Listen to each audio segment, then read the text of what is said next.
Some betrayals don't come from strangers. They come from the ones you love most. Imagine raising a child alone through every hardship, only for him to turn away the moment wealth comes knocking. This isn't just a story about family conflict. It's about the wounds left behind when society teaches us to value privilege over sacrifice, appearances over love, and wealth over dignity. What happens when a son abandons the very woman who carried him through hunger, humiliation, and prejudice to chase a father who once refused to even acknowledge his existence? The story begins in a small, weather-beaten neighborhood where Maria, a black woman in her late 30s, worked tirelessly to raise her son, David. She cleaned houses, waited tables, and often took double shifts just to keep food on their modest kitchen table. Their apartment was old, their clothes secondhand, but Maria's devotion to her son was unwavering. Every scraped knee, every bedtime story, every difficult question about why people sometimes looked at them differently, she faced it all with quiet resilience. David's father, Richard, was a wealthy white businessman who had disappeared before David was even born. When Maria told him she was pregnant, he denied responsibility, leaving her to endure not only the burden of single motherhood, but also the whispered judgments of a society that saw their relationship as a scandal. As David grew older, he noticed the gap between his life and the lives of his classmates. Other kids arrived in sleek cars, wore the latest sneakers, and never worried about lunch money. David admired his mother, but sometimes he silently resented the life of scarcity they endured. Maria sensed this, but could never quite reach into his growing distance. It was during David's late teens, just as he began to dream of college, that Richard reappeared. He arrived not with apologies, but with offers, a bigger home, expensive clothes, connections that could secure David's future. For a boy who had only known struggle, the temptation was irresistible. The first time David stepped into Richard's mansion, he was overwhelmed. Marble floors gleamed under crystal chandeliers, and portraits of ancestors stared down from the walls, whispering of legacy and power. It was a stark contrast to the peeling paint and flickering light bulbs of Maria's apartment. Richard introduced David to a world of affluence, private clubs, elite schools, and friends with influential last names. David quickly adapted, shedding his old life like an ill-fitting coat. He stopped answering his mother's calls as frequently, embarrassed by the thought of his wealthy friends hearing her tired voice in the background. Maria, meanwhile, continued her double shifts. She saved every dollar to send David care packages, homemade meals, sweaters she thought he might need, small notes reminding him that he was loved. Most of them went unopened. She began to feel the sharp edge of loneliness, the kind that only grows when the person you sacrificed everything for drifts away. But beneath the surface, cracks began to form in David's new life. At Richard's parties, whispers floated through the air. Some of his father's friends looked at David with polite smiles that never reached their eyes.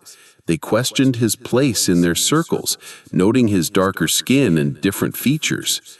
Though Richard provided for him materially, he often introduced David as "my son from another situation," a subtle distancing that stung. One night, after a dinner where guests made a careless joke about mixing bloodlines, David sat in his room conflicted. He had everything he thought he wanted: clothes, cars, status, yet he felt more alienated than ever.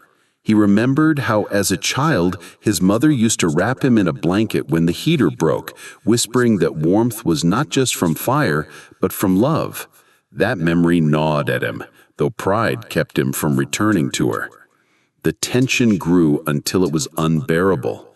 Maria finally visited Richard's mansion, hoping to see her son.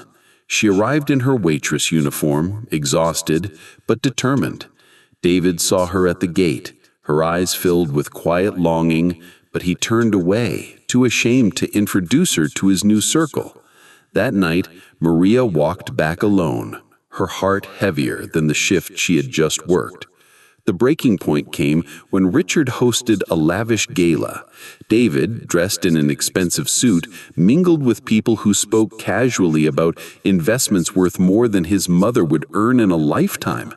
Then a guest raised a glass and, in jest, remarked, "Richard, who would have thought you'd end up with such a fine young man, considering the mother's background?" The laughter that followed sliced through David like a knife. He looked at his father, waiting for him to defend Maria, the woman who had raised him single-handedly.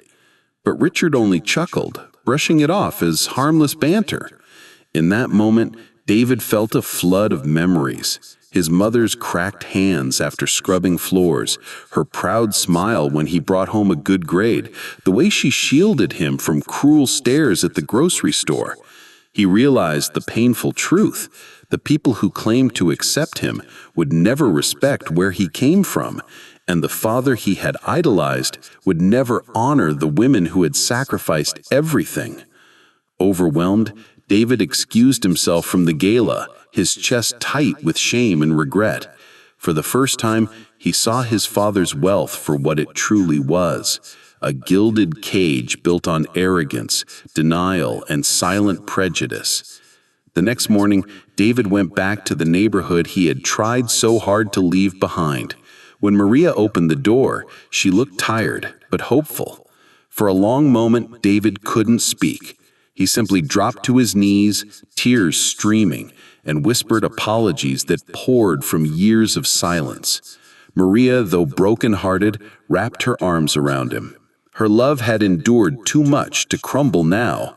In the weeks that followed, David began to rebuild his bond with his mother. He realized that true wealth wasn't found in marble floors or gold-plated cutlery, but in the hands that held him when no one else would. He still carried the scars of his father's rejection, but he also carried the lessons of his mother's strength. As for Richard, he continued his life unchanged, hosting dinners and counting profits. But David never returned to that mansion. He understood now that not every door worth opening is gilded, and not every father deserves to be called one.